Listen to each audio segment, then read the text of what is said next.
Thank you to Senator Menendez and to the chairwoman of the Congressional Hispanic Caucus, Congresswoman Velasquez, for those extraordinary introductions, but more importantly for the outstanding work that you do each and every day. Please give them a huge round of applause.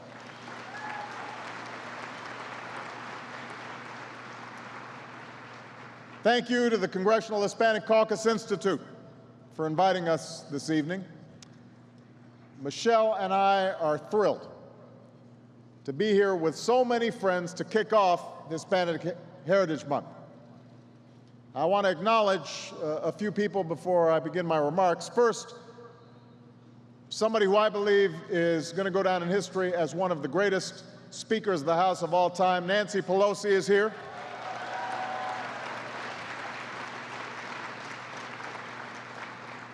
Two of our outstanding cabinet secretaries are in the House. Secretary of the Interior, Ken Salazar, and our wonderful Secretary of Labor, Hilda Solis.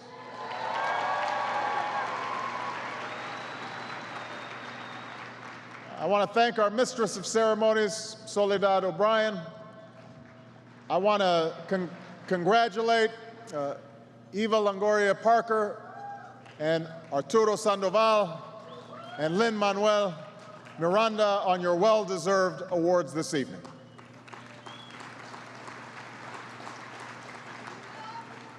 I love you back.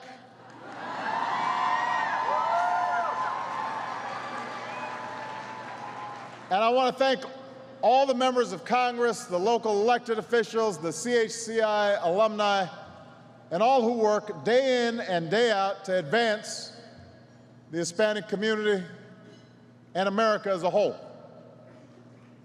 I also want to acknowledge and thank all of the outstanding Latino leaders serving across my administration, because I am proud that the number of Latinos I've nominated to Senate-confirmed positions at this point far exceeds any administration in history.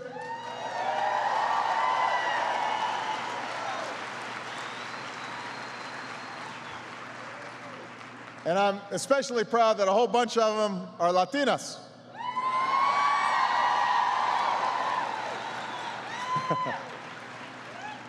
And as I've said before, one of my proudest moments of my presidency was the day Justice Sonia Sotomayor swore an oath and ascended to our nation's highest court and sparked new dreams for countless young girls all across America. Now, some of you may remember I first joined you here 2 years ago as a candidate for this office. And we spoke then about how, after years of failed policies here in Washington, after decades of putting off the toughest challenges, we had finally reached a tipping point, a point where the fundamental promise of America was at risk. We talked about how these challenges impacted the Latino community, but also about how they're bigger than any one community. I said then that if a young child is stuck in an overcrowded and underperforming school, it doesn't matter if she's black or white or Latino, she is our child. And we have a responsibility to her. That if millions of Latinos end up in the emergency room because they don't have health care, it's not just a problem for one community, it's a problem for all of America. When millions of immigrants toil in the shadows of our society, that's not just a Latino problem, that is an American problem. We've got to solve it.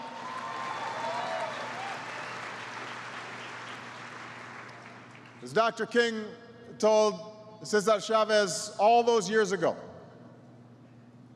our separate struggles are really one. And that truth became painfully clear when, less than a week after I had appeared before the CHC, some of the biggest Wall Street firms collapsed and the bottom fell out of our economy. Millions of families across America were plunged into the deepest recession of our lifetimes. And a Latino community that had been hard hit before the recession was hit even harder.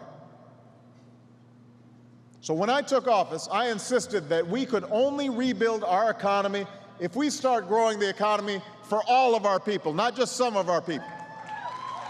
If we provided economic security for all of our working families all across America. We had to renew the fundamental idea that everybody in America has a chance to make it if they try. No matter who they are, no matter what they look like, no matter where they come from or where they were born. That's the idea that drives us. The chance to make of our lives what we will. And I know that many of you are thinking tonight about a task that is central to that idea. And that's our fight to pass comprehensive immigration reform.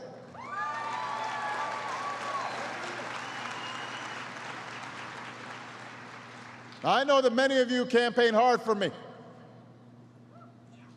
And understandably, you're frustrated that we have not been able to move this over the finish line yet. I am too. But let me be clear.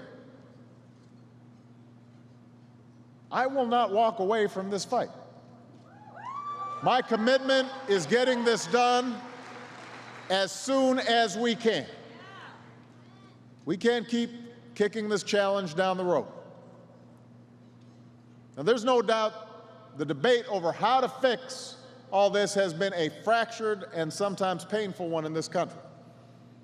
And let's face it, there are some who seek political advantage in distorting the facts and in dividing our people. We've seen it before. Some take advantage of the economic anxiety that people are feeling to stoke fear of those who look or think or worship differently, to inflame passions between us and them. I have news for those people. It won't work. There is no us and them. In this country, there's only us. There's no Latino America or Black America or White America or Asian America. There's only the United States of America. All of us joined together. Indivisible. If we appeal to the American people's hopes over their fears, we'll get this done. We already know what this reform looks like. Just a few years ago, when I was a senator, we built a bipartisan coalition around a basic framework under the leadership of Senator Kennedy and Senator McCain and President Bush. We rallied with leaders from the business community and the labor communities and the religious communities. Many of you were there. And the bill we forged wasn't perfect. It wasn't what any one person might think was optimal, but because folks were willing to compromise, we came up with a common sense, comprehensive reform that was so far from the false debates. The notion that somehow, on the one hand, there's mass amnesty, or on the other hand, there's some unworkable mass deportation. That wasn't what we were talking about, and the American people, I think, were ready to embrace a common sense solution. And we passed that bill through the United States Senate. But since that effort fell apart, we have seen how broken and bitter and divisive our politics has become. Today, the folks who yell the loudest about the federal government's long failure to fix this problem are some of the same folks standing in the way of good faith efforts to fix it.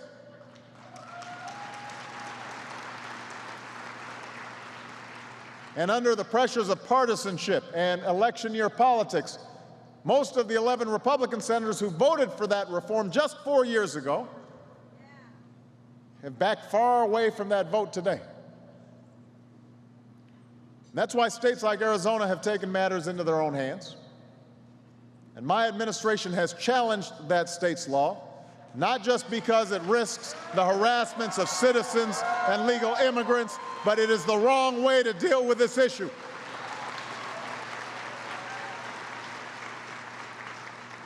It interferes with federal immigration enforcement. It makes it more difficult for local law enforcement to do its job. It strains state and local budgets. And if other states follow suit, we'll have an unproductive and unworkable patchwork of laws across the country. We need an immigration policy that works, a policy that meets the needs of families and businesses while honoring our tradition as a nation of immigrants and a nation of laws. We need it for the sake of our economy, we need it for our security, and we need it for our future. And I understand it may not be the easy thing to do politically. It's easier to grandstand. But I didn't run for president to do what's easy. I ran to do what's hard. I ran to do what's right. And when I think something's the right thing to do, even my critics have to admit I'm pretty persistent. I won't let it go. They can call me a lot of things, but they know I don't give up.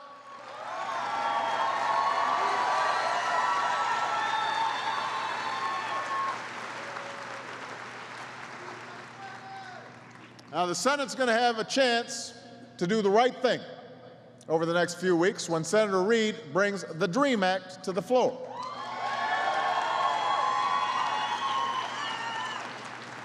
Keep in mind, in the past, this was a bill that was supported by a majority of Democrats and Republicans.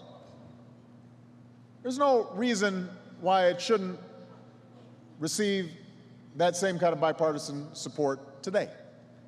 I've been a supporter since I was in the Senate, and I will do whatever it takes to support the Congressional Hispanic Caucus's efforts to pass this bill so that I can sign it into law on behalf of students seeking a college education and those who wish to serve in our country's uniform. It's the right thing to do. We should get it done.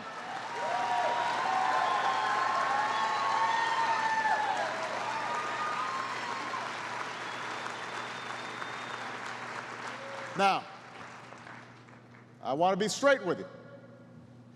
To make real progress on these or any issues, we've got to break the Republican leadership's blockade. Let's be clear about this.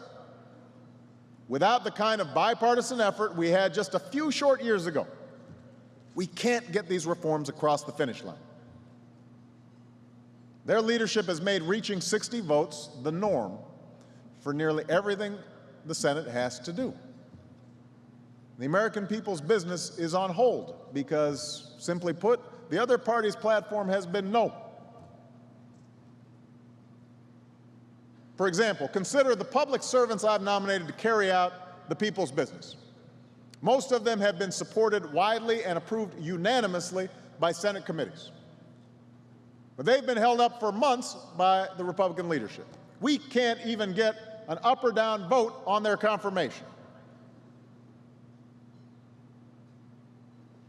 I nominated a man that you all know well. Well, I did nominate Salazar. I got him confirmed. Raul Izaguirre, to be our ambassador to the Dominican Republic. Raul's right here. Now, Raul's been waiting for 10 months to be the ambassador to the Dominican Republic. Right now, there are 21 judges who've been held up for months while their courts have sat empty. 3 of them are outstanding Latinos, like Judge Albert Diaz, who I nominated to the 4th Circuit Court. He's been waiting for 10 months. This is a widely respected state court judge, military judge, and Marine Corps attorney. He was approved unanimously by the Judiciary Committee. But just last month, the Senate Republican leader objected to a vote on his confirmation yet again. And when he was asked why, he basically admitted it was simply partisan payback. Partisan payback. We can't afford that kind of game playing right now. We need serious leaders for serious times. That's the kind of leadership this moment demands. That is what we need right now. Because when I get out of this town and I'm meeting with people, talking to folks, nobody's asking me, hey, Barack, which party's scoring more points? Nobody's saying, oh, don't worry about us. I just want you to do what's best for November. What they're interested in is how they're going to find a job when they've only known one trade their whole life. How are they going to put their kids through school? How are they going to pay the bills if they get sick? How are they going to retire when their savings have plunged after this financial crisis? They're the folks we're here for. They're the folks we're fighting for. That's why we passed Wall Street reform, for every hard-working family who's tired of getting taken advantage of every time they open their credit card bill or mortgage payment or tried to send a remittance, send a payment to help their parents or families abroad. That's why we're reforming America's schools so that all our children have a chance to learn the skills they need for today's economy. We eliminated tens of billions of dollars in wasteful subsidies to big banks that provide student loans, and we're taking that money to make college affordable for millions of students, including more than 100,000 Latino students. That's what the CHC did. That's what this administration did. That's why we passed health insurance reform for Americans who are sick of being gouged by insurance companies that jack up rates and deny coverage because you've got a pre-existing condition. Now, millions of Americans with insurance can get free preventive care. Now, 9 million Latinos and tens of millions of Americans will be able to afford quality health care for the first time.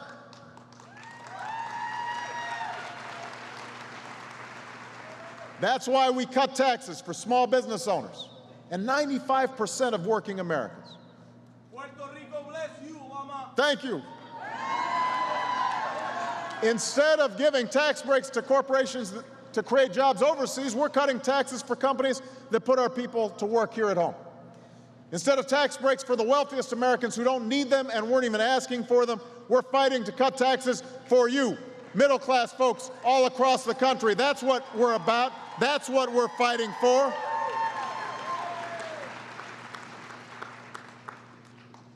And when it comes to just about everything we've tried to do, almost every Republican in Congress has folded their arms and said, no. Even where we usually agree, they say no. They're thinking about the next election instead of the next generation, trying to score political points instead of solving problems. They said no to help for small businesses, no to middle-class tax cuts, no to making college affordable, no to comprehensive immigration reform. Their platform apparently is no se puede.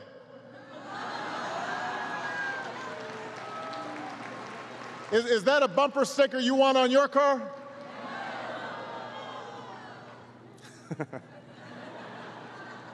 In fact, the chairman of their campaign committee said that if they take over, they go back to the exact same agenda. That's a quote. The exact same agenda they had when they were in power. They're saying they'll repeal Wall Street reform. They'll try to repeal health insurance reform.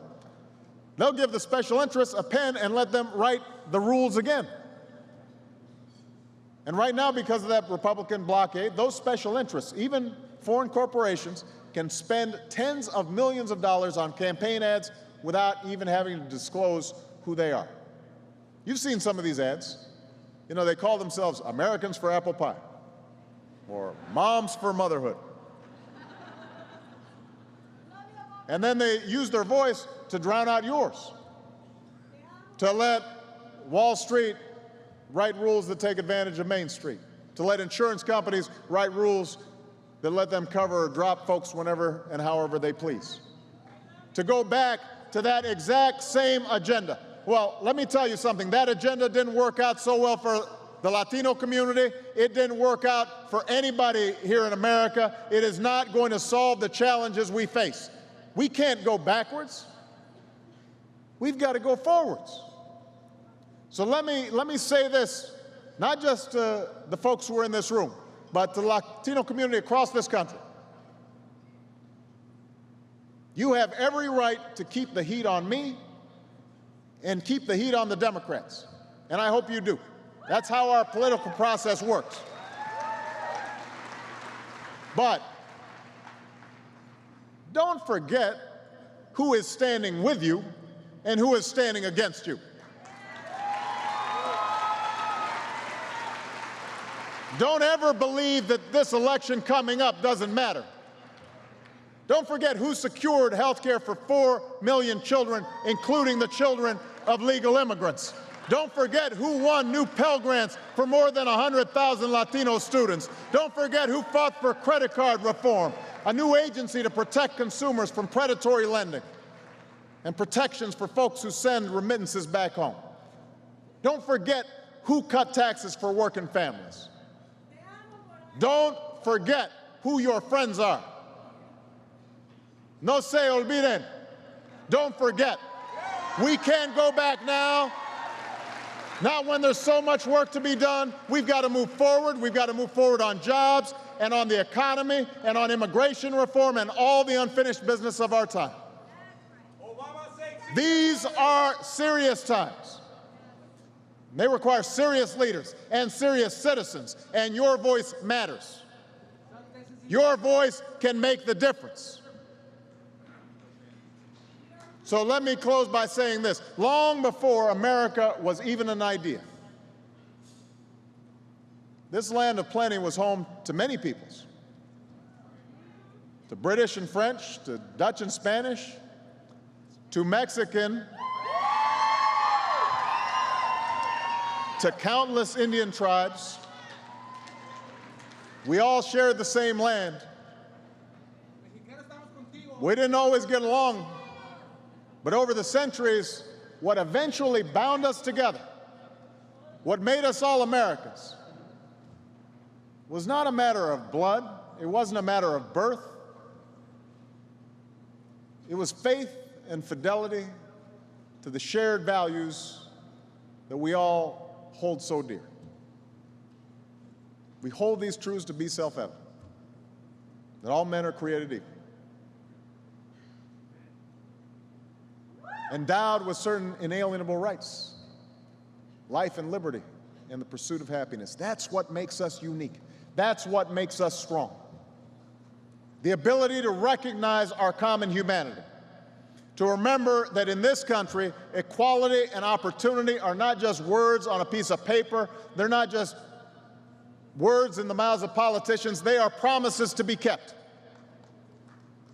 And that is our calling now, to keep those promises for the next generation. No matter which way the political winds shift, I will stand with you for that better future. And if you stand with me, and if we remember that fundamental truth that divided we fall, but united we are strong, and out of many we are one, then you and I will finish what we have started. We will make sure that America forever remains an idea and a place that's big enough and bold enough and brave enough to accommodate the dreams of all our children and all our people for years to come. Si se puede. Thank you. God bless you. And God bless the United States of America. Thank you.